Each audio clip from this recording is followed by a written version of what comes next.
Sebuah penerbangan malam yang seharusnya berjalan normal, berubah menjadi mimpi buruk yang tak terbayangkan. Seorang pilot pemberani, seorang narapidana misterius, dan sekelompok penumpang yang terjebak di sebuah pulau berbahaya. Ini adalah kisah bertahan hidup yang penuh aksi dan penuh ketegangan. Selamat datang di channel Alur Cerita Film. Kali ini kita bakalan membahas alur cerita film berjudul Play-An yang dirilis tahun 2023. Film ini dibintangi oleh Gerard Butler, di mana sebelumnya dia juga pernah membintangi beberapa film keren, seperti London Has Fallen, 300 dan lain-lain. Dalam film kali ini, akan mengisahkan tentang sebuah pesawat yang harus melakukan pendaratan darurat di sebuah daerah. Di mana di saat kejadian, para penumpang bukannya ditolong, mereka malah disekap untuk dimintai uang tebusan oleh penduduk sekitar.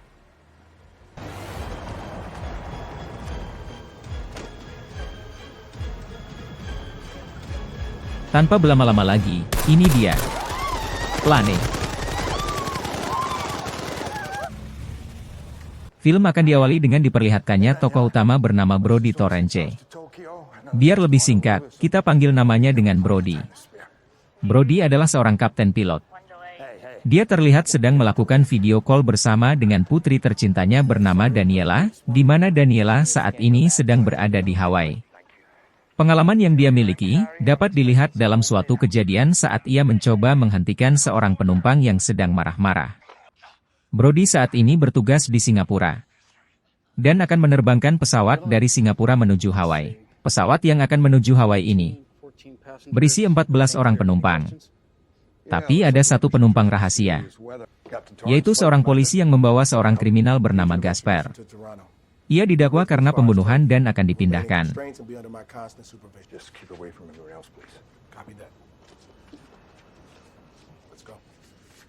Brody memperingatkan para pramugari untuk tidak terlalu dekat dengan Gasper, karena dia adalah orang yang berbahaya.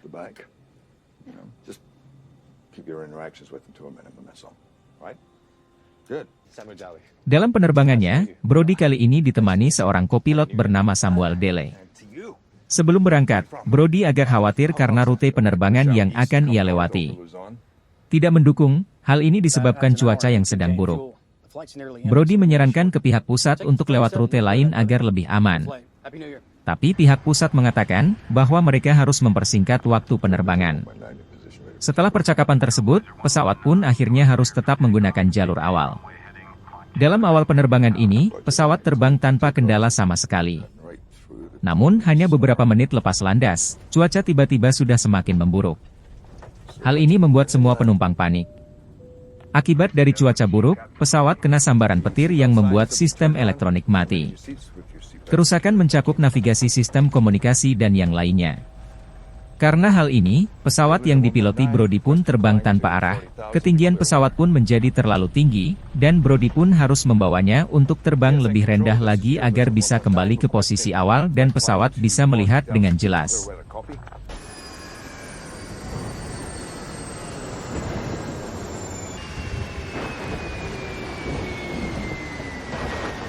Namun ketika pesawat dalam posisi menukik ke bawah, polisi yang mengawal Gasper dan salah seorang pramugari belum sempat menggunakan sabuk pengaman, yang membuat mereka berdua terpental dan tewas seketika.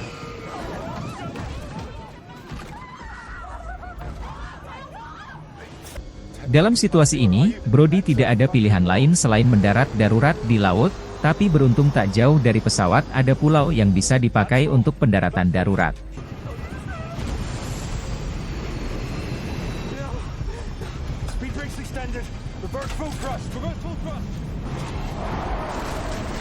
Dengan skill dan pengalaman Kapten Brody, pesawat pun akhirnya berhasil mendarat darurat di pulau entah berata.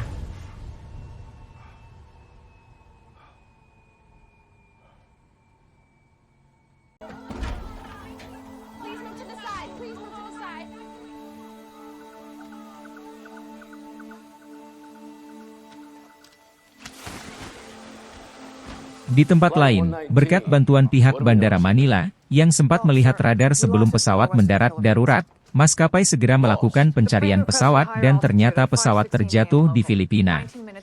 Seorang ahli strategi perusahaan maskapai bernama David kemudian didatangkan untuk mengatasi masalah ini.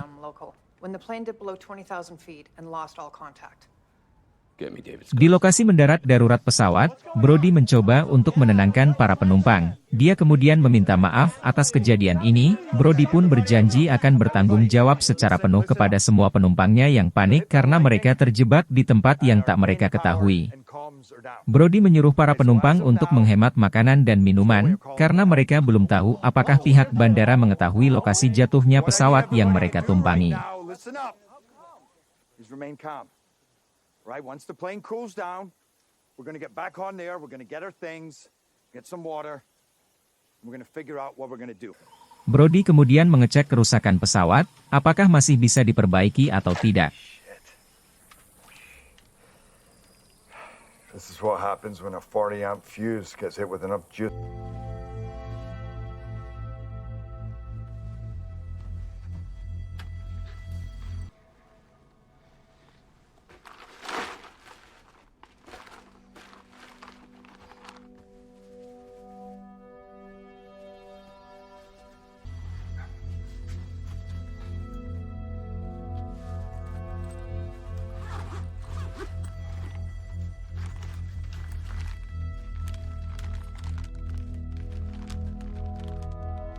Di dalam pesawat, Brody mendapatkan sebuah pisau yang merupakan barang bukti dalam kasus Gaspar.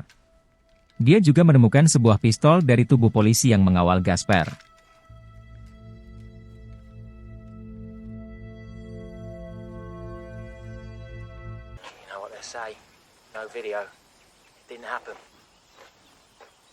Terjadi sedikit ketegangan, karena salah satu penumpang yang berniat membuat video vlog untuk bukti, tiba-tiba diserang oleh Gaspar. Hal ini dikarenakan wajah Gaspar direkam tanpa izin.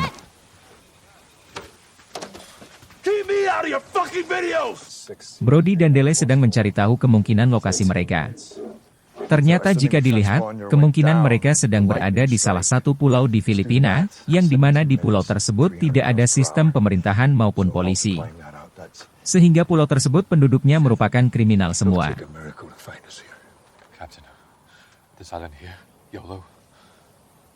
It's very, very bad. It's run by separatists and criminals. There's no government or police.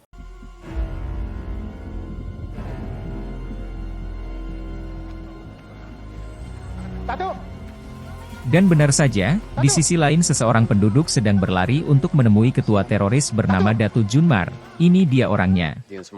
Ia diberitahu salah satu penduduk, jika di pulau tersebut ada pesawat jatuh dan cukup banyak penumpang yang selamat.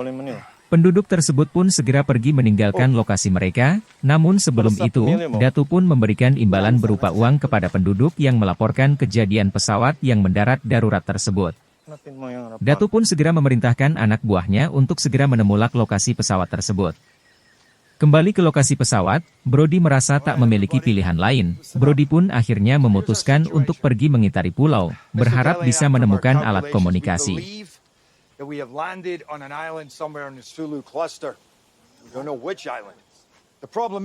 Brody juga mengajak Gaspar agar ia bisa menjauh dari penumpang yang takut dengan dirinya.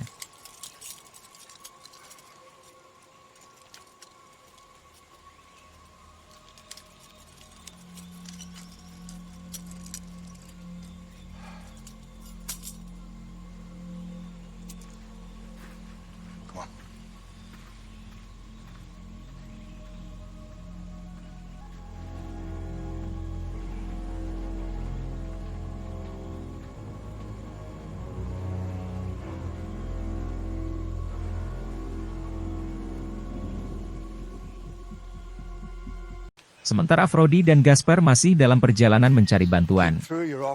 Mereka berdua terlibat perbincangan kecil. Di mana kemudian di sini kita akhirnya tahu jika Gaspar dulunya adalah seorang anggota militer penerjun payung.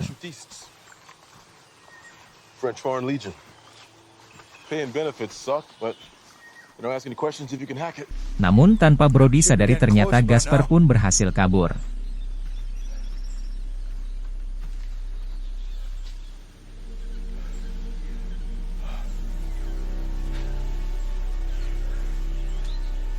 Sembari menunggu Frody, Dele, si kopilot mencoba memperbaiki pesawatnya dan ternyata ia berhasil menyalakan mesin pesawat.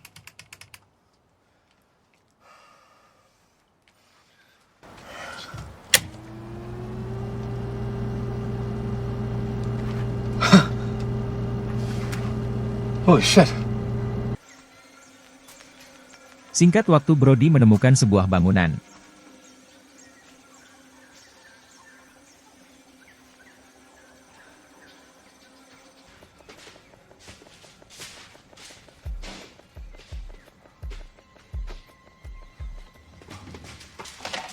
Di dalam bangunan tersebut ia menemukan telepon mati.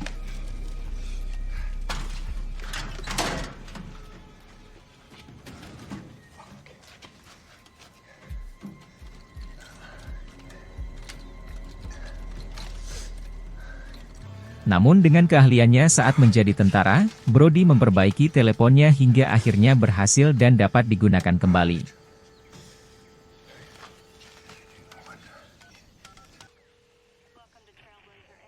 Brody berhasil tersambung ke pihak maskapai dan segera meminta bantuan. Namun sayangnya perkataan Brody dianggap hoax karena salah satu petugas maskapai menganggap itu telepon iseng. Terlebih lagi mereka seharian itu mendapatkan telepon iseng tentang kecelakaan pesawat. Untuk mengkonfirmasi Brody diminta menyebutkan nomor seri lencana pilotnya, tapi Brody tak membawa lencananya dan petugas maskapai langsung menutup teleponnya. I need you to believe me on this. Can you hear what I'm saying? Our flight has gone down. I'm the captain of Hello? Tak bisa berharap ke maskapai, Brody kemudian menelpon anaknya, Daniela, dan berhasil tersambung. Hello?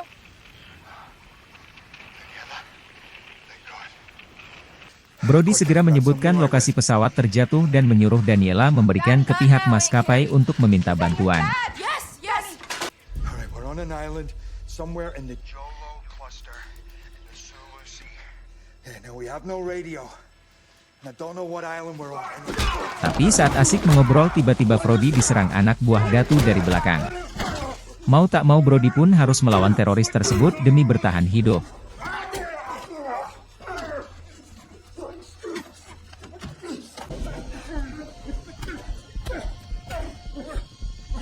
Setelah pertarungan yang cukup sengit Brody berhasil melumpuhkan satu teroris. Tak lama kemudian Gaspar datang sambil membawa senjata lengkap, yang ternyata sebelumnya Gaspar sudah melumpuhkan beberapa teroris seorang diri. Come out, Captain. I'm not gonna hurt you. Mereka berdua kemudian mengitari gedung dan menemukan kamera yang berisi sebuah video.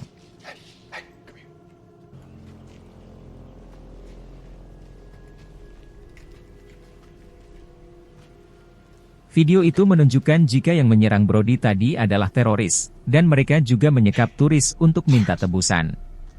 Dan jika tidak dibayar mereka akan membunuh turis tersebut.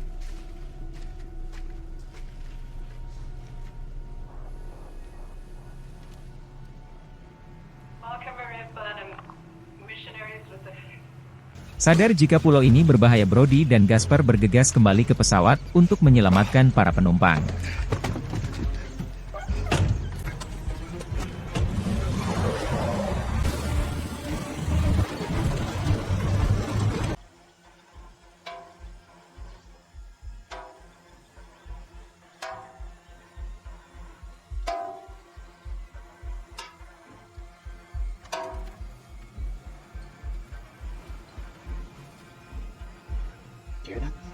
Namun mereka terlambat karena Datu beserta anak buahnya sudah sampai lebih dulu. Para penumpang menganggap rombongan Datu sebagai bantuan, namun mereka salah besar, karena yang datang barusan akan mengancam nyawa mereka.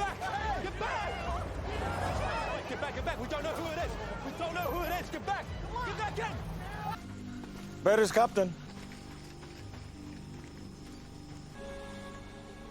I'm in charge.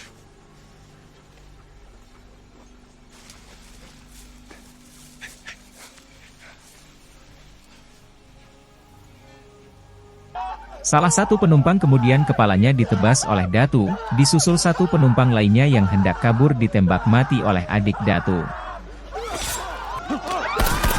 Di sisi lain Brody ingin membantu, namun Gaspar menahannya. Karena jika menyerang, itu sama saja dengan bunuh diri. Para penumpang pesawat pun diangkut dan dibawa kembali ke markas Datu untuk disekap. Tersisa dua anak buah Batu yang masih di kawasan pesawat. Gaspar dan Brody pun kemudian menyergap mereka berdua. Mereka kemudian mencoba menanyakan kemana para sandera dibawa oleh komplotan para teroris tersebut. Setelah mendapatkan lokasinya, Gaspar pun membunuh anak buah Datu yang tersisa. Brody kemudian memutuskan untuk membebaskan para penumpang, karena bagaimanapun dia adalah seorang kapten yang paling bertanggung jawab dalam kejadian tersebut. Dan para penumpang adalah tanggung jawabnya. Tak lupa Brody meninggalkan pesan di bagian kokpit, jaga-jaga jika ada bantuan datang.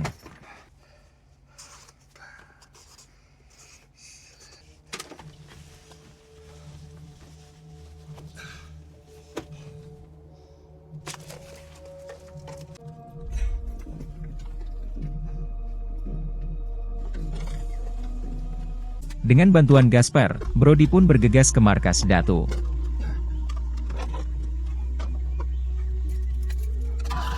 Di waktu bersamaan, pihak maskapai berhasil menemukan lokasi jatuhnya pesawat berkat bantuan Daniela. There it is. Can't believe it's intact.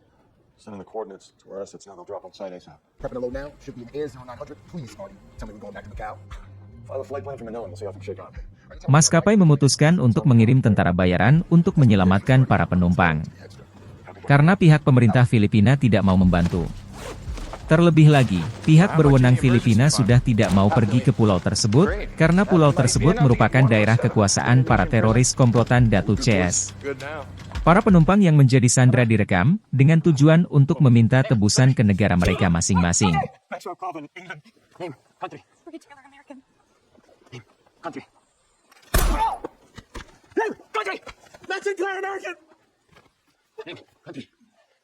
Sweden.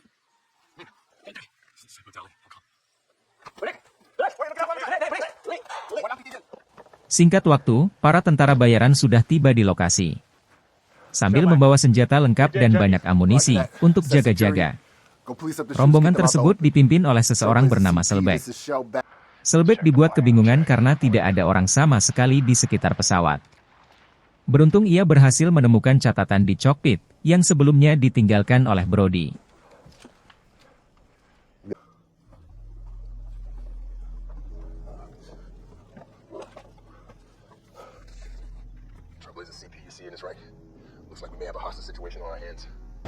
Tentara bayaran pun kemudian bergegas, mencari keberadaan Brody dan para sandera yang lain. Di waktu bersamaan Brody dan Gaspar sampai di markas Datu. Mereka berdua melihat anak buah Datu sedang mempersiapkan kapal untuk membawa para penumpang yang disekap. Tak mau buang-buang waktu, mereka berdua secara diam-diam segera ke tempat para penumpang disekap. Setelah menghabisi beberapa penjaga, Brody berhasil menyelamatkan para penumpang.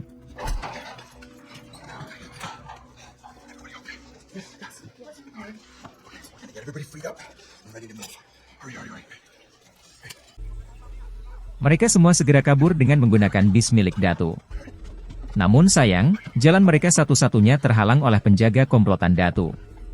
Dan jika menembak akan memancing penjaga lainnya. Merasa tanggung jawabnya belum usai, Brody rela menjadi umpan agar lainnya bisa kabur dengan aman.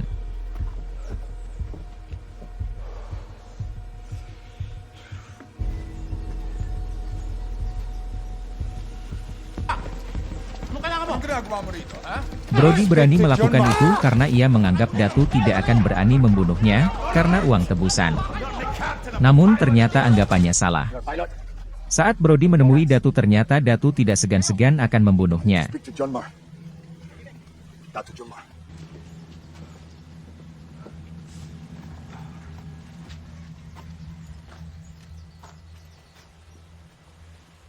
Other pilots say you lead passengers to Corporal. Search and rescue force, lots of soldiers. So I'll be having my passengers back. Thank you.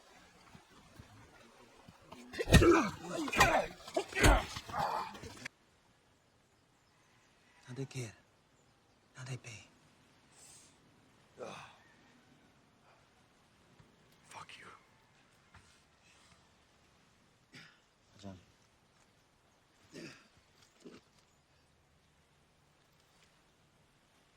Patayin mo. Keberuntungan masih di pihak Brody, ia berhasil selamat saat para tentara bayaran yang berisikan Selvig dan kawan-kawan tiba di saat yang tepat. Berkat bantuan Selvig, akhirnya mereka semua berhasil kabur dengan selamat.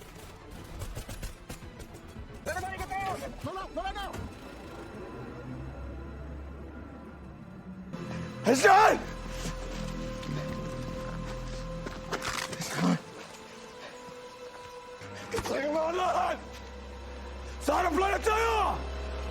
Now we did bring an emergency fund. Selvig pun kemudian mengatakan, jika penjemputan baru akan tiba dalam waktu 24 jam What do lagi, you suggest we do, Captain? yang dimana mereka tidak bisa bertahan dari banyaknya anak buah Bat. Tak kehabisan rencana, Brody pun berniat menerbangkan pesawatnya kembali, di mana sebelumnya Delay berhasil memperbaiki pesawatnya. What's your status? Passenger secure, but we've got another plan. You're not gonna like it. They're gonna come at us with everything they've got, and we're not gonna survive. Now, Deli and I managed to get the power back up on the plane. And we have one chance, and that is me flying us out of here in this thing. Rencana Brody kali ini hanya memiliki satu kesempatan. Dan jika gagal mereka tidak bisa keluar dari pulau, dan mereka harus menunggu selama 24 jam, menunggu bantuan penjemputan tiba. Sebelum berangkat, Selvig dan kawan-kawan harus menahan pasukan Datu. Kematian adiknya membuat Datu sangat marah. Datu mengejar Brody untuk balas dendam.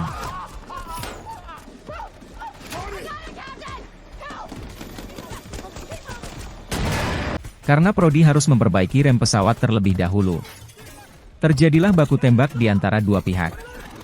Tapi pasukan Selvig dengan mudah menghabisi pasukan Datu yang tidak terlatih. Dibandingkan Selvig yang tentara bayaran dan mendapatkan pelatihan, anggota Datu pun satu persatu akhirnya tumbang.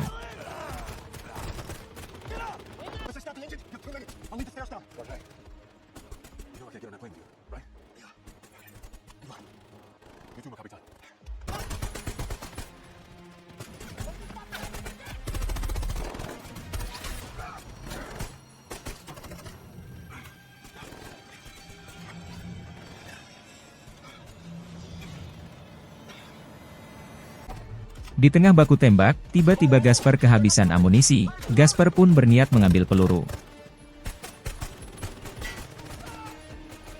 Di mana kemudian dia malah menemukan sejumlah uang, yang dimana nantinya uang itu niatnya untuk tebusan para sandera.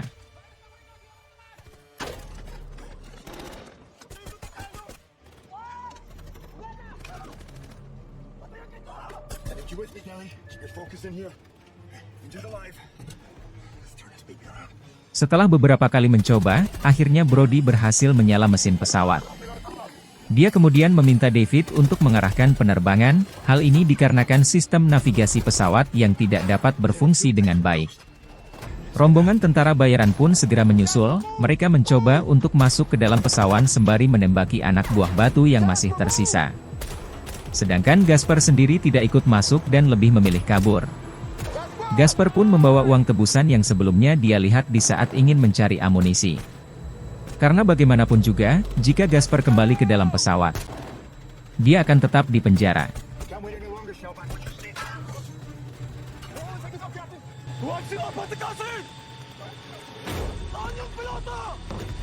Datu pun mencoba dengan segala cara untuk menghentikan pesawat.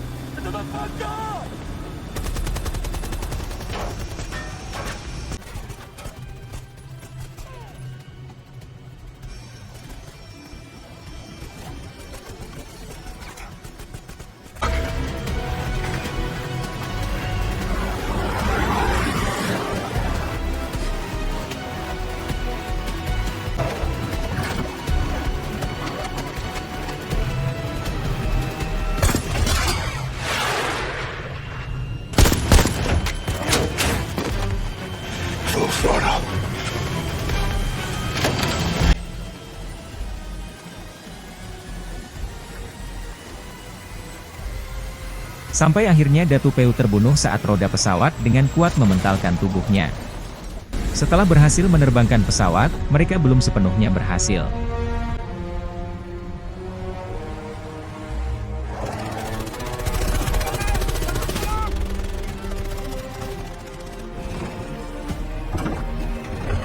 Brody dan Dele harus mengendalikan pesawat yang hanya bisa terbang sejauh 300 mil.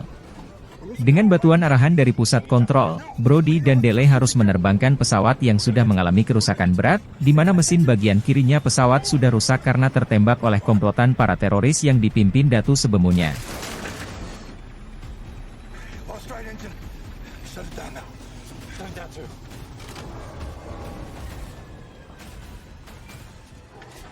Pressurized. We're low on fuel and we just lost an engine. And don't tell me what I already know. Find me a place to land. Setelah beberapa ratus kilometer, pusat mengarahkan Brody ke bandara terdekat. Brody lagi-lagi harus melakukan pendaratan darurat yang kedua kalinya. Lost flight side control. Losing altitude.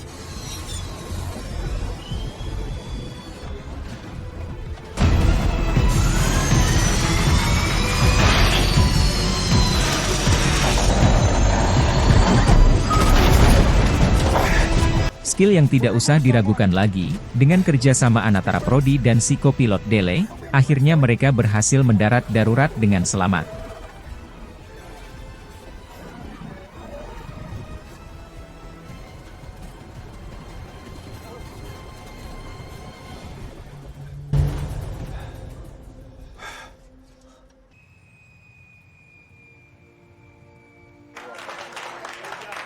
Congratulations, everyone. Semua penumpang sangat senang menyambut Brody layaknya seorang pahlawan.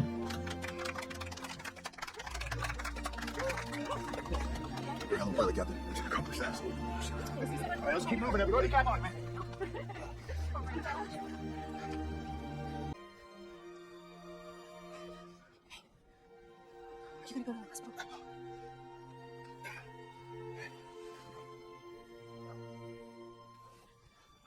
Dan film pun berakhir.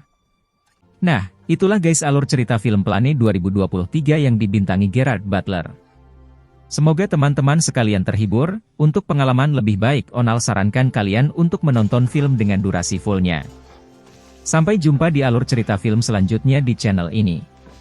Salam.